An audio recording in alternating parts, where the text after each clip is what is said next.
Senhor das nossas vidas, oferece-nos na noite de hoje os ensinamentos que precisamos para que as nossas almas, banhadas pela luz do conhecimento,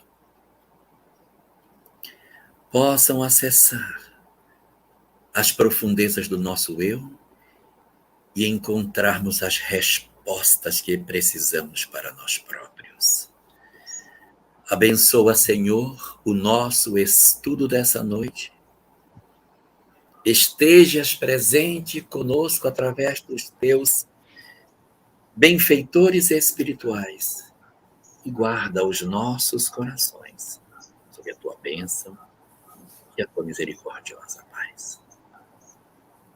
Nós temos hoje como missão trabalharmos o capítulo 5 da Parashá Naso, né?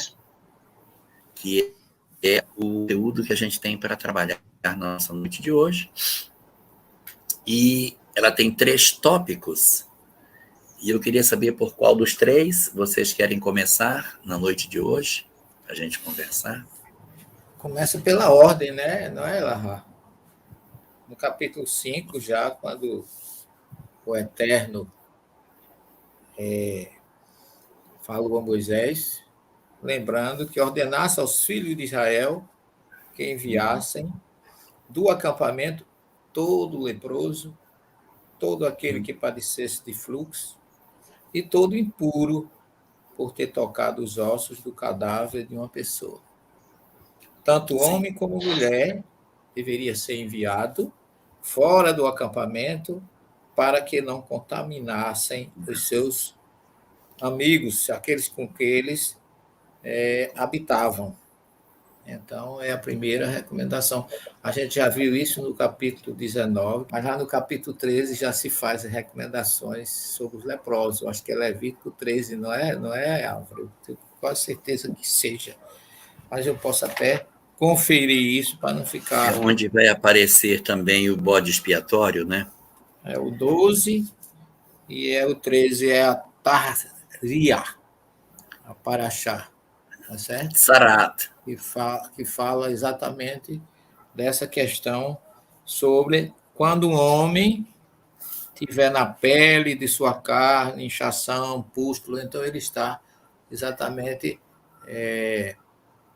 classificando e citando a situação de um leproso. Então já foi, vocês já viram isso lá atrás, apenas aqui ele está trazendo de uma forma mais ampla, não está delimitando como as características da pele, pele branca, pele rosácea, se está acima da pele, se está abaixo da pele.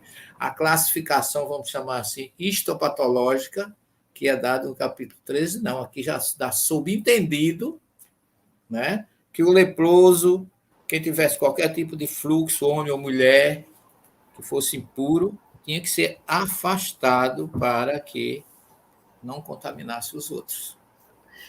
Aqui tem uma palavra que é muito importante, porque a palavra trabalhada no hebraico é tsarat.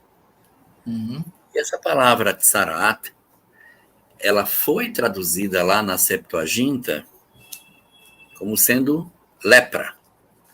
E aí acabou se consagrando a ideia de que tudo que foi tratado no Antigo Testamento e por extensão dentro do Novo, referia-se à hanseníase, de maneira muito particular.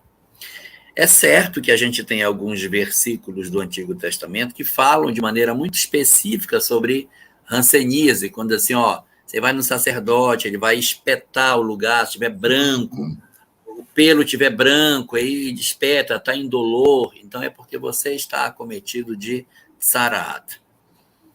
Só que tsaraat não é necessariamente apenas a doença conhecida por nós como provocada pelo bacilo de Hansen, a chamada hanseníase. Uhum. Não. Mas todas as demais doenças de pele, e aí a gente pode colocar a pitiríase, a psoríase, as várias formas de eczema que a nossa sociedade bem já conhece, também são trabalhadas dentro dessa linguagem mais simples que os judeus à época possuíam, com o nome de doença de pele, tzaraat. E aí, quando a gente vai para o original que encontra esse tzaraat, alarga-se o espectro das doenças e, ao mesmo tempo, facilita o entendimento das curas que eram produzidas naqueles que eram portadores dessas enfermidades. É que, na verdade, o embrião ele é formado basicamente de 3 grandes tecidos. O professor, que é formado aí na área de odontologia, sabe melhor do que eu isso, mas é o ectoderma, o mesoderma e o endoderma. E o ectoderma, que é a parte mais externa do embrião, é que vai dar origem a alguns tecidos, entre eles a pele e o tecido nervoso. Então, existe uma relação estreita entre esse... Embora uma célula epitelial não pareça com um neurônio, mas quando você trabalha com células que são pluripotentes, as células tronco, você vai perceber que existem determinadas funções que as células exercem que são mais próprias quando elas estão mais próximas, nessa condição do endoderma, ectoderma e o mesoderma. E aí há uma relação estreita entre pele e sistema nervoso.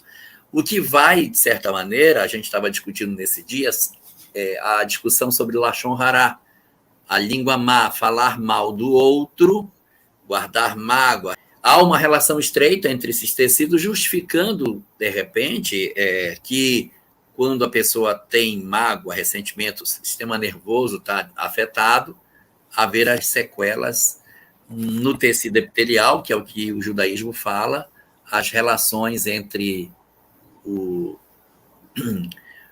aquilo que seria um tecido epitelial e o tecido nervoso, justificando o Lashon Hará. Falou mal, provoca doença de pele.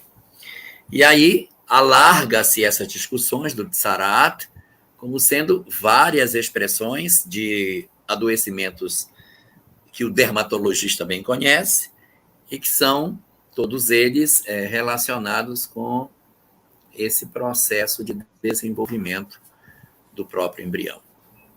Mas é interessante essa colocação de que lá a gente trabalhou em cima do Lashon Hará, da maledicência, e aqui nós estamos colocando de um ponto de vista mais à luz da doutrina espírita, a gente fala das doenças psicossomáticas, né, como um todo. E a relação disso, aí aqui, como ela colocou, podendo se manifestar na pele. Eu, por exemplo, Elahá, quando eu fico muito estressado, para mim eu tenho muita caspa, assim, é imediato, assim, começa qualquer forte estresse que eu tenho já começa dessa forma. Mas, dentro do contexto que a gente trabalha hoje, aqui vai ser trazido não só a tzaraat, mas aqui vão ser trazidos outros níveis de impureza. Então, aquele que toca em um cadáver, vai ser trazido outros níveis de impureza que o professor Celestino vai complementar para nós. Mas esses outros níveis de impureza trazem a ideia, eu sempre gosto de desenhar isso, e colocar da seguinte forma. Bom, de que forma nascem os nossos, não todos, mas a maior parte dos nossos processos de adoecimento? Bom, nascem os sofrimentos, não estou generalizando, dizendo todas as vezes, mas majoritariamente no mundo de provas e expiações vai vir de imperfeições que acabam muitas vezes se somatizando. A gente tem diversas passagens na obra espírita e a gente sabe que não apenas isso se manifesta no corpo físico, mas na realidade isso está caracterizado no perispírito, como a gente pode ver na obra Missionários da Luz, salvo engano, Elahá. É isso mesmo, é isso mesmo. Missionários da Luz, né? Capítulo 12, 13 e 14. Por exemplo, a gente tem ali muito bem ilustrado, quando o espírito encarna, ele pode trazer parte dessas imperfeições. Dentro desse nosso aspecto, eu estou generalizando, estou trazendo para uma ótica mais distante, macrocósmica, não tão apegado aos detalhes do texto, mas dentro dessa lógica, a gente compreende que esse processo nasce para que aquele que se encontra sob o processo de adoecimento, ele possa ter a reflexão sobre o problema. Dentro do texto da Torá, a gente encontra a pessoa lá no meio do acampamento, uma vida tranquila, normal, de repente, um processo de adoecimento, um processo de impureza que precisa ser cuidado. Qual que é o primeiro passo? Tirar do acampamento. Ou seja, tirar da sua rotina para que eu possa refletir. Peraí. Então, muito provavelmente, a origem, aqui dentro do texto da Torá, esteja numa impureza, eu preciso de passar pelo processo de arrependimento, a gente se afasta. Depois a gente reflete sobre isso, a gente expia com essa distância, com o processo que se dá no corpo como um todo, ou a impureza, mesmo que ainda não esteja somatizada. Depois disso, a gente retorna para o acampamento. Para quê? Para reparar. Para a gente voltar à mesma situação de convivência com a sociedade e dessa vez, vamos assim dizer, sem ter o deslize que a gente teve. Então, é um processo, vamos assim dizer, bastante, eu gosto sempre de trazer, já falei 200 vezes, mas o exemplo do Bartimeu, que é o cego lá de Jericó, que é Bar, filho em aramaico, Timeu vem de Tamé, Tumá. Tumá é a impureza que está escrita aqui no nosso texto em hebraico. Então ele é filho da impureza. Ele nasceu cego, perdão, esse não nasceu cego, não é de nascença não, mas ele ficou cego, estava fora da cidade, fora do acampamento. Então eu resumiria, Elahá, porque a gente falou bastante, né, sobre esse assunto, dá para falar muito. Mas eu resumiria dessa forma, colocando à luz da doutrina espírita. É interessante, só para fechar isso aí, você colocou muito bem. Fala, Elahá. Não, é para o senhor continuar, era isso. Mas eu gostaria de lembrar aqui que lá em Mateus capítulo 10, quando Jesus envia os seus 12 depois da escolha, quando ele se refere aos leprosos, ele diz assim: ressuscitar os mortos, curai os doentes e purificai os leprosos. Ele não usa curai os leprosos. Ele coloca purificai, o que denota exatamente o que você acaba de falar. A lepra era uma doença que tornava as pessoas impuras, tornava as pessoas, não só do ponto de vista do bacilo, da lepra, que traz aquela característica do odor desagradável, da mutilação, dependendo do tipo da lepra, mas Jesus estava relembrando exatamente o Levítico e o Números. É tanto que quando ele cura um leproso, quando ele desce do monte, que ele cura o leproso, lá em Mateus 17, ele disse: vai te apresentar ao sacerdote, sabe, mostrando que ele estava de acordo com todos os princípios da Torá. E que aquele era o momento dele saber que tinha que refletir. Se ele foi purificado, ele recebeu um salvo-conduto, mas aquela recomendação, vai ao sacerdote e não erres mais, significa que algum desvio havia acontecido em sua vida. E que Jesus nunca se desligou da revelação da Torá. Tudo que ele fazia, ele mostrava uma raiz no ensinamento de Moisés, que foi ele mesmo que enviou, ele que conhecia tudo isso como o Messias das nações, né? Então, ele cumpria aquilo que era natural e que era necessário, embora ele não concordasse com algumas, não era erro da Torá, mas com algumas interpretações equivocadas que alguns faziam do texto da Torá. E é um assunto que a gente vai entrar agora na soltar, né? Porque é um assunto. Eu queria puxar ainda um pouquinho dessa parte aí dos leprosos. Pois não, Elahá. Nesse aspecto que o Álvaro lembrou, que eu achei bem interessante, assim, desse sentido metafórico, de que se a gente considerar que o Tsaraat está ligado a uma questão de impureza, retirar a pessoa do arraial e colocá-la fora, do ponto de vista metafórico, se alguém está em erro, essa pessoa precisa cair em si do erro que faz para que ela não se perpetue na condição do equívoco. Então, a retirada aqui, olhando para o aspecto do que a gente tem que tirar de sabedoria do texto, e não a literalidade dele, seria a reflexão de: estou em erro, preciso me retirar do convívio social, preciso me recolher dentro de mim mesmo, para que eu me pergunte onde foi que eu me equivoquei, para refazer a minha caminhada e permitir a mim mesmo um reequilíbrio das minhas emoções.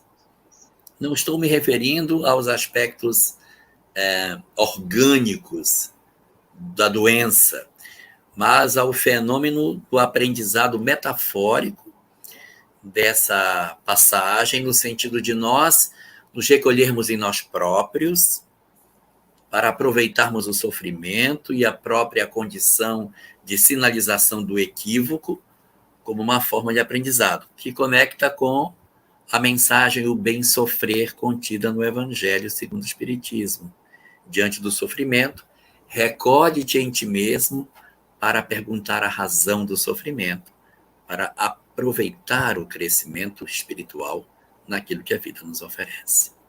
Mas ainda eu vejo também, ela, só para fechar esse assunto, que no todo, aquele que estava contaminado, não importava a origem, era excluído do grupo.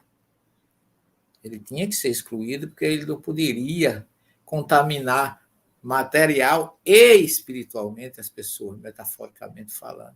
Mas isso não mudou, porque na vida moderna, quem está doente também é excluído. Vai para o hospital, vai para o laboratório, vai para o ambulatório, vai se afastar do meio social e vai refletir sobre a sua cura, porque adoeceu, que recado Deus mandou para ele.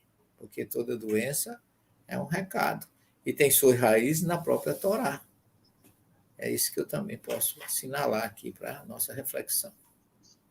Então eu vou trazer também mais. Já que o professor trouxe mais um negocinho, eu trago mais um negocinho também.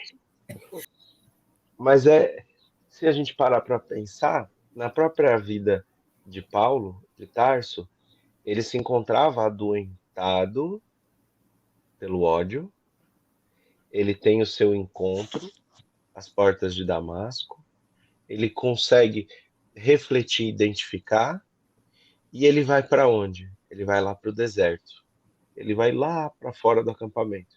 Ele vai passar 3 anos, que esses 3 anos no deserto, são bastante importantes do ponto de vista da numerologia, para que a gente entenda que é uma imersão espiritual, como diz o livro Paulo Estevão, e ali, quando ele fica fora do acampamento, linkando com o que Elahá disse, ele tem o bem sofrer, porque quando, por exemplo, ele ouve a ser contado por Prisca e Áquila, que eles mesmos estavam ali fugindo de Saulo, de Tarso, das perseguições, que o que havia sido feito com a padaria de seu pai, ali ele vive toda a angústia do sofrimento, das consequências do processo de adoecimento do espírito, mas por mais difícil que seja, ele tem o bem sofrer, e depois a gente percebe que ele vai retornando após os 3 anos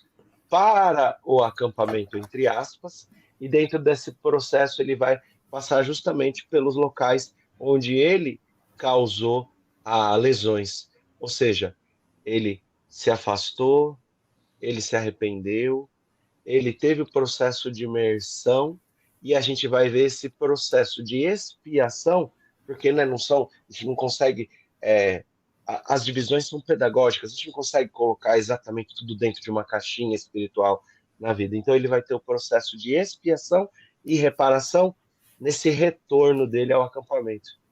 Acho que era só isso, professor, que queria conectar as duas coisas que o senhor e o Elahá falou por esse exemplo que fica claro, né, para a gente. Com certeza. Racionalmente tem uma ligação muito forte. É o mesmo processo. Foi para fora também do acampamento, acabou se reintegrando e voltar à linha com Jesus agora, já de outra forma. Se a gente quiser, a gente pode passar para o assunto seguinte, que é o do Nazireu, e aí, sobrando tempo, a gente comenta essa parte aí de Sotan. Então, assim, eu tenho um segmento da sociedade que está programado para ser sacerdote, levita. Então, eu tenho... Isso. Essas pessoas, elas têm uma linhagem de ascendência. Mas o nazireu pode ser qualquer pessoa, qualquer indivíduo, de qualquer tribo. De qualquer região, desde daquela época, que tenha essa opção. Porque há uma regra para você ser nazireu. Primeira coisa, você não pode utilizar de forma nenhuma o uso do vinho ou qualquer coisa que tenha relação com uva. Você não pode cortar os cabelos, você tem que se privar de muita coisa. E nós temos, seria assim, há muita crítica acerca disso. Muitos comentaristas, muitos rabinos importantes, que eu não vou citar os nomes, mas todos são conhecidos, daqueles que faziam a Guemará, a Mishnah, Ramba, o Maimônides e outros, eles diziam que a Torá, o próprio Maimônides dizia assim, a Torá já tem todos os seus 613 mandamentos, os seus regulamentos, você não precisa de mais um. Deus não quer que você se prive daquilo que que ele criou, seria até uma falta de respeito àquilo que vem de Deus, a abstinência sexual, a questão da autoflagelação, que eu acho muito interessante, essas opiniões desses rabinos, porque tem muito a ver com o que falam os espíritos. São Luís mesmo fala disso, que Deus não quer sacrifícios pessoais, mutilações, autoflagelação, porque o nazireu seria algo mais ou menos assim, que se privava, além do que tinha as 613 mitzvot da Torá, ele ainda se acrescentava coisas que não eram necessárias, que acabavam ferindo aquilo que Deus colocou para usufruto do homem. Tá certo? Por isso que o celibato, que os essênios também não eram muito aceitos nesse sentido, né? Porque eles se negavam ao crescer e multiplicar com a sua opção pelo celibatário. Os nazireus, como Sansão, como Samuel era um nazireu que foi prometido pela sua própria mãe, Ana, a Deus. Então, ele se dedicou, ele era um asceta que se dedicou totalmente, né? E acabou sendo aquele que foi escolhido para ungir os reis de Israel. A história dele é muito bonita, desde a sua origem, lá no Mishkan, no tabernáculo de Shiló. Então, esses sacrifícios, dizem os estudiosos, que não são necessários. Você vê que os fariseus eram uma espécie de... O próprio nome, Perushim, significa separados. Quer dizer, eles tinham uma exigência muito forte. Ele, os essênios, e aí entram os nazireus, que entraram como se fosse um apêndice. Aí nós temos Sansão, nós temos João Batista, porque João Batista não comia bebida, não aparava o cabelo, que eram regras do nazireu, né? E não era secretário também. E tem uma coisa também, né? Eles não podiam beber vinho e sequer comer uva. Nem a uva podia. Nada que fosse derivado da uva. Da uva. Nada. Nem o suco de uva podia. Nada, nem. Algumas pessoas dizem que, eu acho que até mesmo por causa do nome Nazareno, que Jesus era nazireu. Jesus nunca foi nazireu. Não. Ele tinha outro tipo de conduta, ele não se mutilava, ele gostava de festa, ele tomava vinho, ele participava de todas as os elementos que são, vamos dizer assim, que a natureza do seu pai, que é Deus, que ele fazia a vontade do meu pai, ele ofertava isso. Sim. Então, agora nós temos mesmo o grande, famoso nazireu, que é Sansão, né? Que foi quem enfrentou, a história dele está lá no capítulo, o livro dos Juízes, acho que é capítulo 13 a 16, se eu não me engano. Eu queria Diga, aproveitar querido. e falar algumas coisinhas sobre Sansão, Pois não, querido, fique à vontade.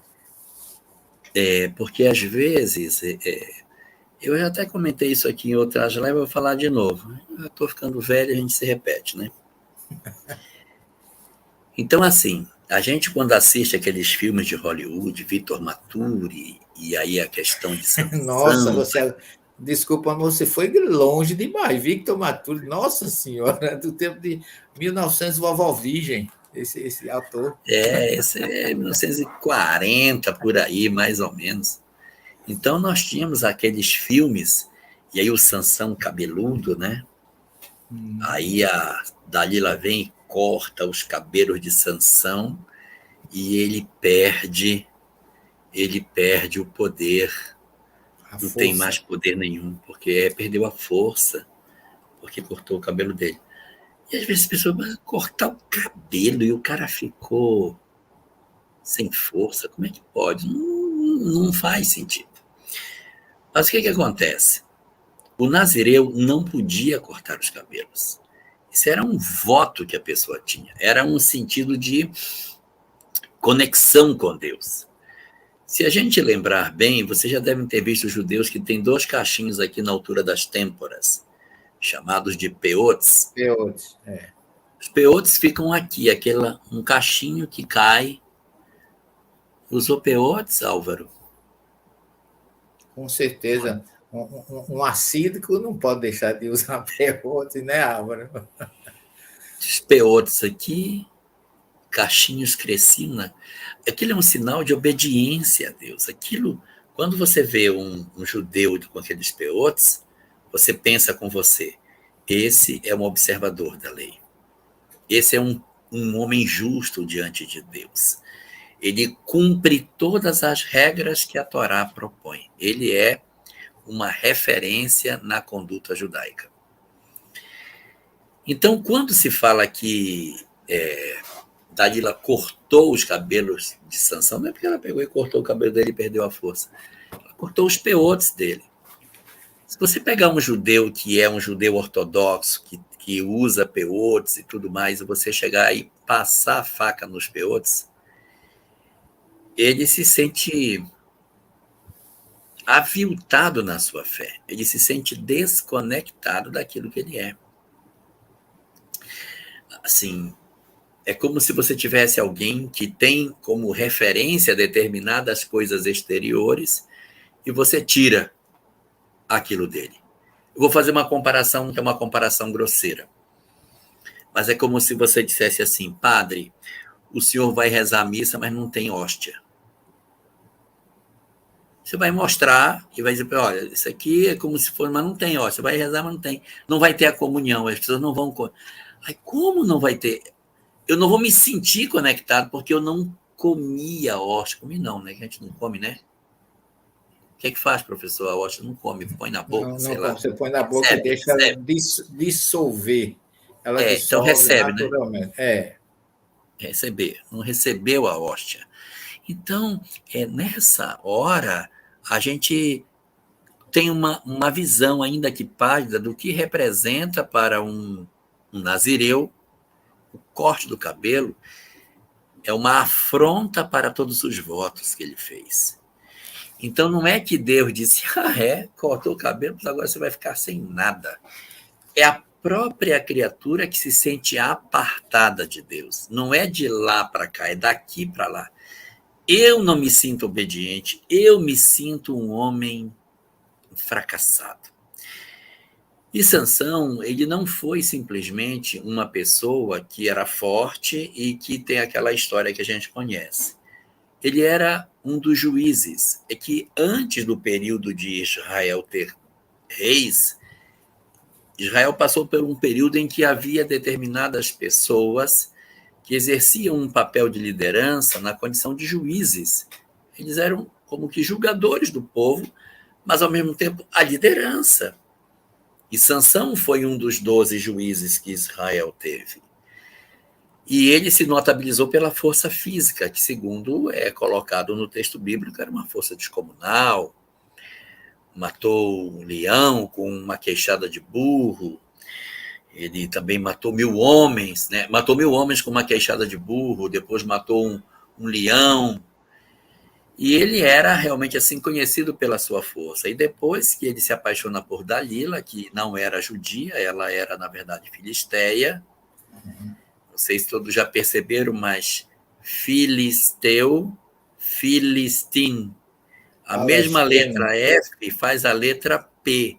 Então, filistim é pilistim. Pilistim, palestim. Palestim, Palestina. Então, filisteu é a mesma coisa que palestino.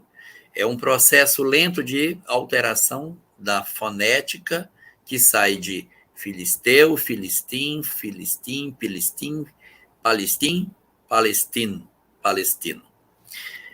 Então, Dalila, que era a filisteia, ou seja, palestina, morava na faixa de Gaza, a famosa faixa de Gaza que hoje tem tanto conflito, ela era dali, da cidade de Gaza, inclusive. Ele se apaixona por ela, se envolve com essa mulher que não era judia, e ela então o trai. E da feita que o cabelo dele é cortado, a força incrível que ele tinha desaparece, e ele é levado cativo para viver entre os filisteus, e os filisteus o cegam. Ele fica cego. Eles cegam Sansão no cativeiro. E ele passa muito tempo no cativeiro cego, até que, com esse tempo, o cabelo dele vai crescendo, ele se torna forte. E aí, segundo as narrativas bíblicas, ele teria, ainda como cego, pedido que o levassem para as colunas onde ficava o palácio. E ali, ele, entre as colunas, ele empurra as colunas, e aí a gente tem que entender que nós estamos diante de um texto que é um texto religioso. Ele empurra as colunas do templo, então o templo desaba, e ele, então, morre, é um suicídio, ele morre embaixo das colunas, junto com os filisteus. Então, ele destrói ali, morra eu como os filisteus, e aí a história dele termina nesse momento. E aí a gente vai ver um homem que foi nazireu, que teve toda uma vida de retidão. Quando ele tem um soluço nessa conexão com a espiritualidade, ele automaticamente, então, promove um processo de desarmonia emocional em que ele não sabe lidar com o próprio sofrimento, mostrando para nós que, às vezes, os cultos exteriores que a gente faz nem sempre representam a fortaleza de espírito que a gente precisaria ter. Quando nós pegamos, por exemplo, a figura de Gesiel, que não era nazireu, era da tribo de Isacar, não era de uma tribo sacerdotal, e nem assim se mostra abalado diante das intempéries, das dificuldades imensas que a existência dele lhe chama a ter que viver, ainda tão jovem, com 25 anos. Muito antes, com o falecimento da mãe, depois a sequência de sofrimentos que seriam decorrentes de todas as perseguições e injustiças que ele sofreria durante a existência física. Então, esses processos exteriores, eles são muito interessantes, porque eles pertencem a um momento histórico da própria humanidade. Mas o tempo nos consagrou a certeza de que não são os hábitos exteriores que consagram verdadeiramente o indivíduo. Ajudam, mas não determinam a pureza de espírito. É importante a gente observar, né, lá dentro disso que você disse, que são momentos diferentes, né, da humanidade, da religiosidade humana. Então, só para colocar assim pedagogicamente, 3 obrigações de um nazir: o não beber vinho, suco de uva, nada da uva, como ela já falou, nem comer a uva Inclusive é Nem vê. dito que se ele tivesse passando por entre uma plantação de uvas, por um parreiral, e alguém o visse, deveria ser dito a ele: olha, não passe por aí, para que você, sem querer, não corra o risco de comer uma uva. E aqui é legal que é a benevolência, né? É um olhar benevolente. Por quê isso? Porque algumas razões poderiam levar alguém a fazer um voto ou uma promessa de Naziruto. Então, qual seria? A pessoa não quer mais consumir álcool. A pessoa fala: olha, eu vou virar Nazir. Então, então ela não vai poder consumir nada de uva, ela não pode cortar o cabelo e ela não pode ter contato com o morto. Com o morto. Se ela está no período do qual ela fez a promessa da Nazirut e ela tem alguém próximo que desencarna, ela tem que parar pelo período de Shiva, de 7 dias, período de luto, e depois ela recomeça todo o voto do princípio. Ou seja, existe uma responsabilidade. Qual é o tempo mínimo que alguém poderia ser nazir? 30 dias é o tempo mínimo que alguém faria. Ao final desse processo, a pessoa teria que levar um sacrifício específico ao templo. Então, como a gente está vendo aqui, é todo um processo, como o Elahá colocou, de questões exteriores. A pessoa pode tomar um título, uma decisão de uma promessa dessa, para que ela venha a fazer esse processo de introspecção, como ela falou.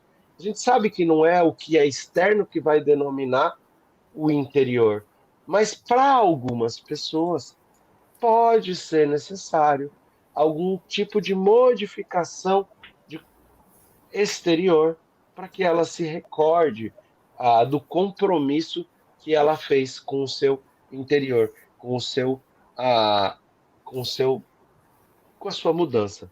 Então, o mais importante aqui não é especificamente o que vai simbolizar o cabelo, né? O Elahá estava falando do peiote, para mim é a barba, Elahá, eu não consigo tirar a barba. Eu não consigo. Para mim, eu tenho uma dificuldade de falar assim: você vai ter que tirar a barba. Acho que é só se for uma necessidade cirúrgica, porque para mim é difícil, eu tenho ainda isso comigo, sabe? Mas é só a gente entender que algumas pessoas precisam, por exemplo, da disciplina de algum aspecto exterior. Então, vou dar um exemplo. Tem pessoas que falam: não, agora eu vou jejuar 3 vezes por semana, não sei. Vou rezar das 3, coloco horário. Eu não estou falando. A gente sabe que a doutrina espírita coloca bastante a libertação contra esses costumes exteriores. Mas se algumas pessoas se sentirem bem fazendo assim, cabe a nós apenas o respeito. Olha, tá tudo bem, a gente vai chegar às vezes, né, para a avó, não sei, falando que foi católico, falando: não, olha, para de rezar o terço, não, vó, para de fazer esse jejum que você faz. Então, apenas para colocar que esses aspectos exteriores vêm aqui dentro da primeira revelação, dentro também de uma necessidade de uma modificação mais intensa do ser, com aspectos, vamos assim colocar, talvez mais brutais. Eu espero, tá? Eu não tenho certeza de mim, mas eu espero que o que eu esteja mudando no meu íntimo nessa encarnação seja diferente do que era 3.000 anos atrás. Eu tenho minhas dúvidas, mas eu espero que seja assim. Ah, então, esses aspectos mais exteriores se formam como uma cerca ao redor de um obstáculo. Então, eu vou contar uma coisa, Elahá. Quando eu usava kippah, né? Solidel, que ela usava todos os dias, ia na escola, né? De kippah, etc., por todos os lugares. E às vezes eu era espoleta, né? Que eu contei, e aí eu ia fazer uma arte, né? Eu ia aprontar uma boa. Aí eu falava assim: putz, mas eu tô de kippah. Então a gente chama de Hilul Hashem. Olha, as pessoas podem julgar todos os judeus pela minha atitude nesse momento. Então, para mim, foi um grande freio isso. Eu deixei de fazer muita bobeira porque eu estava de que pá. Mas a gente está falando de um espírito que não é tão adiantado, estamos falando de mim. A gente sabe que não é necessário isso, mas é só para a gente entender que é um freio social, talvez um freio comportamental que vem ser instaurado para que inspire a mudança. Ah, eu não preciso disso, eu consigo me disciplinar sem essas condições.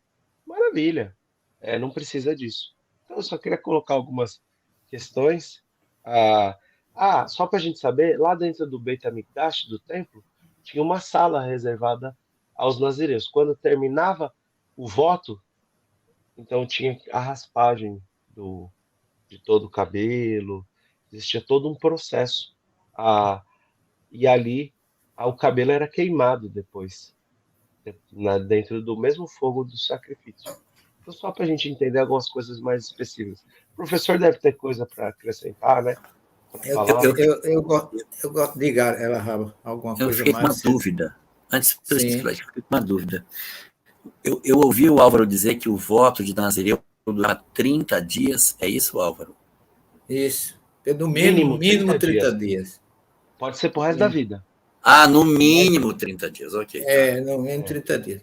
Mas eu queria colocar algumas coisas para situar bem geograficamente os filisteus, porque eles eram conhecidos como povos do mar, eram guerreiros, e os filisteus ficavam onde hoje é a faixa de Gaza, entre o Egito e Israel.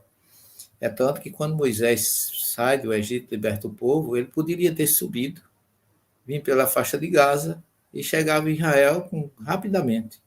Mas foi avisado que ele não passasse ali por causa dos filisteus, que eram povos que sempre guerrearam contra Israel. E no livro do Juízes, capítulo 13, começa dizendo que o povo de Deus se afastou da sua ordem, da sua conduta, dos seus ensinamentos, e Deus os colocou na mão dos filisteus por 40 anos. E existia um homem da família, da tribo de Dan, cuja esposa era estéril. E depois desse tempo que eles estavam na mão dos filisteus, essa mulher que era estéril, que a história do povo hebreu sempre tem as matriarcas estéreis, ela recebeu um espírito enviado por Deus, que disse que ela iria ser mãe de um grande juiz, mas que ela, aí vem a informação sobre Nazireu também, que ela teria que, a partir de agora, não usar vinho, ter toda a regra, quer dizer, o que significa que as mesmas regras do homem, ela como mulher teve. Então, a mulher também pode ser nazireu, não é só o homem. A mulher pode fazer votos de ficar um tempo, também no mínimo 30 dias, seguindo essas regras, e aí vem desse dessa ordem divina, ela seguiu toda uma regra, ela foi a primeira nazireu da história. No caso, a primeira nazireu não, ela foi quem primeiro optou por fazer esses votos. E você pode ter pela vida toda, mas ela teve o período de gravidez até nascer Sansão. Então, Sansão é da tribo de Dan, era filho de mãe estéril, que depois o espírito disse que ela tinha que fazer votos de Nazireu, e ela fez, e Sansão vem com a história que todo mundo conhece, que acabou libertando o povo, e ali no mar, na fronteira entre Asquelon e faixa de Gaza, tem bandeiras pretas na praia, que ninguém pode descer mais nem 1 metro, porque você já pode correr risco ao entrar na faixa de Gaza. Então, são experiências que a gente tem geograficamente, mas ali tem a cidade de Sansão, tem placa, tem tudo, vamos dizer assim, restos arqueológicos ali. Não tem uma pele, né? Mas tem restos arqueológicos. E marca bem a presença desse homem, que na verdade foi um vulto e deixou muitas marcas, né? E tem um provérbio judaico que diz assim: eu não sei como Sansão foi se envolver com a Filisteia, porque trouxe muito prejuízo para o povo hebreu. Né? Mas, na verdade, fazia parte do projeto e da missão dele. Depois de 40 anos presos por desobediência a Deus, Deus envia indiretamente Sansão, que fez esse voto, já enviado. No caso, ele era um nazireu com objetivo espiritual. Tá certo? Agora, o que você não pode é se mortificar, se isolar, ir para dentro do mosteiro, ter uma vida contemplativa, egoísta, alienado, sem nenhum contato com a vida social, porque você pode viver no mundo sem ser mundano. E você tem que viver com as pessoas para vencer os desafios. Como você mesmo falou aí, o nazireu não podia, não era conveniente ele passar dentro de um partido de uva, porque ele poderia quebrar o seu voto automaticamente, maquinalmente, e não continuar como Samuel foi, como João Batista foi e como Sansão, que são os três que representam muito bem, Grandes. né? Nazirado. Ainda A falta gente, soltar. Rapidinho a gente pode falar da Vamos soltar. falar rapidinho da Soltar, então. é, Fala, esse Alva. Sotá tem um dos tratados do Talmud, é só sobre a Sotá, só sobre essa explicação, só sobre essa passagem. É uma passagem um tanto estranha. Eu não vou dizer que a vocês que eu sempre encarei ela com naturalidade, porque era uma passagem que eu sempre tive assim, bastante estranheza, mas tem um ponto aqui que vai valer por toda a passagem estranha. Então, o texto vem trazer uma passagem, uma condição, que é um caso de desconfiança, de traição. Então, só para a gente entender, imagina que tem um casamento, um casal, a mulher, e o marido fala assim, quando a gente adentra um pouco mais a lei, vai ser dessa forma. O marido fala para ela: olha, não fica. Gente, estamos há 3.000 anos atrás, 2.000 anos, até o ano 70 no máximo. Até o ano 70 da era cristã no máximo. Então, até esse período. Então, quase aí, vamos dizer, 1950 anos atrás. Imagina que nós, então, temos um casal e o marido fala: olha, você não fica próximo do fulano de tal, porque ele estava enciumado, estava desconfiado de qualquer coisa. E ela fala: tá bom. E aí uma testemunha chega e fala: olha, eles estiveram num ambiente fechado, que aqui, quando a gente, só para a gente entender esse ficar sozinho, quando o senador Publio Lentulus vê Lívia saindo do quarto lá de Pôncio Pilatos, seria essa mesma condição. Alguém fala, ou a própria pessoa vê, que a mulher esteve com o homem em um lugar fechado. O que o senador Publio Lentulus faz naquele momento? Ele que já estava afastado de Lívia vai passar aí até o último dia dela naquela encarnação, com aquela mágoa, até o último momento, com aquela mágoa no coração que talvez ela tivesse o traído. Só que assim, traiu ou não traiu, traiu ou não traiu, a Torá vem trazer aqui uma condição para que seja desvendado esse mistério. Então, é chamado o sacerdote, o Cohen, e aqui tem uma série de rituais que acontece. Ele pega uma kiará, uma bandeja, e essa bandeja não é qualquer bandeja. Ela é uma bandeja feita com os espelhos que as mulheres doaram para que fosse construído o tabernáculo. Esses espelhos as mulheres trouxeram do Egito antigo. E ali fica caracterizada a toda uma conduta correta que foi obtida pelas mulheres dentro do Egito Antigo. Então, conta-se o Midrash, a tradição conta, que lá no Egito Antigo, as mulheres do povo de Israel, elas foram extremamente cuidadosas para que não houvesse, mesmo sendo escravas, não houvesse qualquer tipo de, não sei qual a melhor palavra, qualquer tipo de agressão ao matrimônio dentro dos moldes trazidos pela Torá, dentro dessa ideia monogâmica.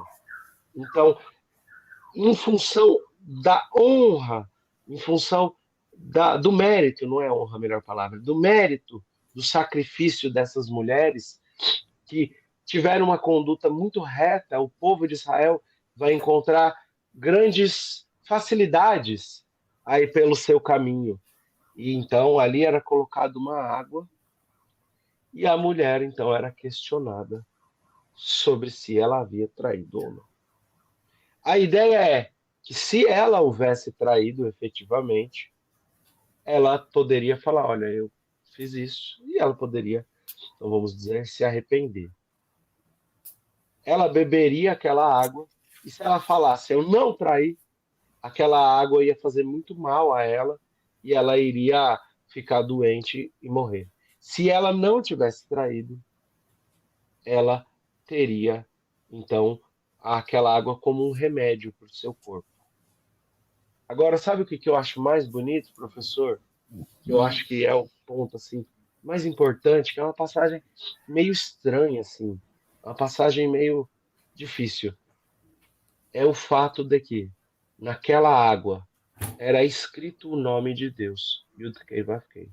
Então era escrito o tetragrama, um versículo que tem o tetragrama, e ele é colocado na água, e aquela água se apaga, aquela escrita se apaga na água. O ponto mais interessante para mim, eu tenho certeza que o senhor vai comentar e o Elahá vai comentar. A gente tem uma expressão no hebraico que chama-se Shalom Bait. Shalom é paz, Bait é casa. Então é a paz dentro de casa. Quem já passou, quem é casado, já com certeza já passou por momentos difíceis no casamento, onde se perde o Shalom Bait, onde se perde a paz dentro do lar. E aqui, o mais interessante é que o nome de Deus se apaga para que exista o Shalom Bait, para que exista a harmonia dentro do lar. Então, eu vou passar para o senhor comentar, professor, e para o Elahá, mas o ponto mais interessante não é o traiu, não traiu, é o se traiu, tem a oportunidade de reajustar esse aspecto. Não traiu? Então, tudo bem, vamos reconstruir a confiança. Aquilo que vai acontecer dentro da pessoa, o choque com o íntimo, com o que vai passar dentro, o choque com a consciência, é com ela mesma. A condição máxima é que o casamento não é simplesmente a união de dois jovens bonitinhos que se atraíram e que constrói e resolvem, então, terem relações sexuais ou o que quer que seja, mas é que o casamento ele exige a fidelidade do outro, essa fidelidade deve ser respeitada, e se assim houve algum tipo de dificuldade, isso estará no íntimo de cada um e pode ser um processo de adoecimento ou de cura e, acima de todas as coisas, que o próprio nome de Deus, ele se apaga, a presença de Deus se apagaria, que seria algo impossível do ponto de vista do entendimento do fluido cósmico universal, para que ali exista paz. Ou seja, a paz dentro do lar, ele está acima de qualquer nível de importância que possa se ter dentro do judaísmo. Muito bem, Álvaro. Eu não sei se você sabe, mas o Midrash chama essa lei de lei macabra, que foi criada por Moisés. E eu vejo o seguinte: primeira coisa, por que só o homem desconfia da mulher? A mulher não pode desconfiar do homem.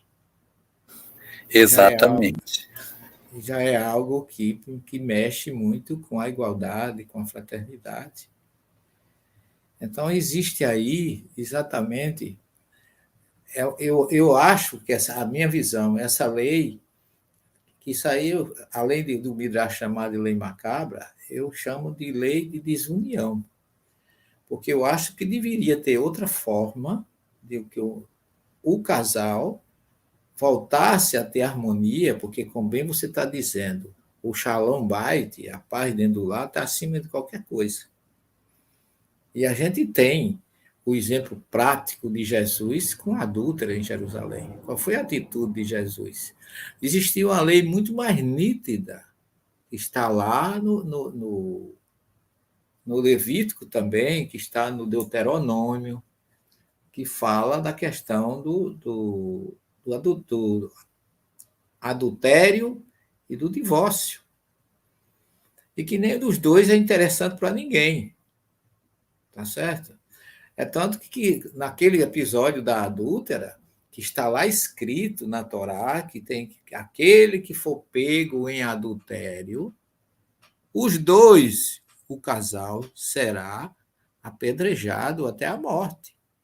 Só que aqueles que trouxeram a adúltera, trouxeram ela sozinha. Ela não adulterou sozinha. Já quebraram o que a Torá cobra de partida, já de início. Já começou um processo errado. Porque, no mínimo, tinha que estar ali o adulterador, e a adúltera e o adúltero. E não estava, só veio a pobrezinha da mulher. Na lei das águas amargas, que é a Sotá, que a gente está falando aqui, ela vai dar vez a alimentar uma desconfiança do homem, ao invés de chamar os dois e dizer: olha, a paz no lar, o Shalom Bait, é maior, é mais importante. E fazer o que Jesus fez. Não se prender à letra, mas se prender à importância que é. Você colocou aí uma coisa muito interessante, que o nome de Yahvé se apaga. Sabe por quê? Porque quando você pega a palavra Ish do homem com a palavra Ishá da mulher, você tem o Yud do homem, que é o que inicia a palavra do homem, e o rei da mulher que termina. E você tem o nome de Yahvé na união do homem com a mulher. Ela é sagrada. Então, antes de usar essa lei macabra do Sotá, que o Midrash chama de lei macabra, que foi muito pouco usada e talvez eles praticamente nem... Foi criada por Moisés, sim. Mas Israel mesmo, há 2.000, 3.000 anos atrás, não deram muito valor a isso, não. Eu acho que você não conhece nenhum caso de Sotá e nem ninguém que tenha acontecido. Porque existe a lei que pega e a lei que não pega. Porque, em princípio, às vezes uma só palavra. Hoje a gente faz, graças a Deus, eu faço muito isso com casais que estão em crise e tudo. E eu mostro o outro lado da moeda. Em vez de alimentar, dar razão a um outro, ou alimentar o ciúme de um, ou alimentar o egoísmo e o orgulho do outro, eu chamo da importância que representa a união deles dois no lar. O que eles construíram, o que fizeram com que eles se unissem, não pode agora ser justificativa para se separar. É certo que a gente sabe que é melhor dois amigos separados do que inimigos juntos, mas por que se tornaram inimigos? O que é que faltou? Se já foram tão amigos, se já se apaixonaram, se já tiveram todo um elan do passado que os uniu. O que é que faltou? Qual o alimento que faltou para que isso não continuasse? É isso que deve se buscar. E não alimentar o ciúme. Será que se uma pessoa tivesse saído lá, no caso de Emmanuel, de Públio e Lívia, ele tivesse... Não, ela estava, mas eu estava com ela, eu estava no ambiente, não pense que houve alguma coisa, não, porque não houve. Não é? Então, teria mudado completamente a história. Então, muitas vezes, um perdão, uma palavra, o que Jesus fez? Ele julgou aqueles que se achavam no direito de apedrejá-la porque todos estavam errados. Cadê o adúltero? Não está aqui, não. E porque vocês vão condenar só porque ela é mulher? Então, é machista, vamos dizer, antifeminista, porque a mulher não tinha direito nem de se sentir feliz, porque o homem ficava desconfiado. Por quê? Qual é o problema?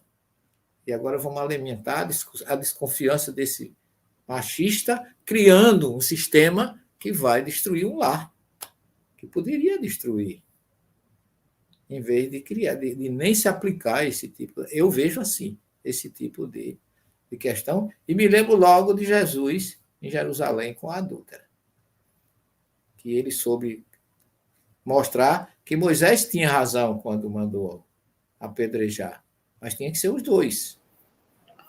Partindo dali, Jesus já teve autoridade. Isso mostra aí alguns fatores, né? O primeiro deles é essa questão do modelo machista da sociedade israelense, onde a gente encontra alguns textos que dizem que o adultério masculino é um ato reprovável. É um ato reprovável. E o feminino, muito grave. Então, essa interpretação da lei, que não está na Torá, mas essa interpretação da lei, acaba favorecendo a esse tipo de pensamento. E aí você vai ver nos 10 mandamentos lá a presença do homem que cobiça a mulher do próximo. Novamente, essa presença do elemento masculino aí, do machismo. Não cobiçar então, a mulher do próximo. E a mulher, porque ela não cobiça o homem da próxima? Não, ela não cobiça. Mulher não cobiça. Entendeu? Ainda bem. Então, assim, você tem uma circunstância em que isso também tem que ser considerado, né? O ambiente no qual esse material foi produzido. E é essa a nossa visão crítica de todas essas coisas. Porque não é pelo fato de estarmos fazendo uma leitura buscando a sabedoria que o judaísmo tem no seu texto que vai fazer com que a gente dê a leitura de exatidão espírita para todos os textos que a gente encontrar. Existe aquilo que tem um aspecto mais metafórico e os outros textos que são, na verdade, elementos que precisam ser considerados dentro da realidade cultural aonde eles foram produzidos. E o professor, então, agora faz a nossa prece para encerrarmos, então, nosso capítulo dessa noite. Vamos aproveitar, meus queridos amigos, para agradecer a Jesus por mais esta oportunidade. Agradecer aos amigos e irmãos internautas que, junto conosco, estimularam o nosso estudo, o nosso trabalho, e que a gente possa tirar o melhor do nosso estudo para o nosso benefício. Que a gente possa ter paciência com o diferente, respeito, fraternidade, amor, perdão, entendimento.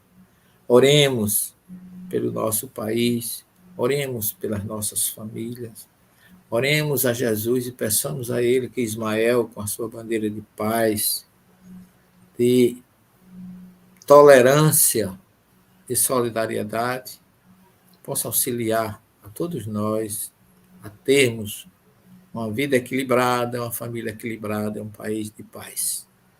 Agradeçamos por mais esta oportunidade, Senhor Jesus, que vem de Ti tudo que nós estamos submissos e submetidos está dentro do Teu programa. Ajuda-nos, Jesus, a compreender que nós, se não gostarmos de alguma coisa, se não concordarmos com alguma coisa, não vai mudar nada. Precisamos cada vez mais de sintonia, de iluminação interior, de um coração que se une à mente, que raciocina, mas com doçura, com ideia de perdão, e de saber que o outro, que parece ser diferente, é também uma criatura que tu amas, que tu queres em harmonia conosco. Que a tua luz, que o teu evangelho libertador possa habitar nossas mentes, os nossos corações, nos dando uma semana, um mês e um ano de muito sucesso na tarefa do nosso trabalho a serviço da paz e da solidariedade humana. Sê conosco, Jesus, esta noite, amanhã e sempre. Que assim seja. Que assim seja.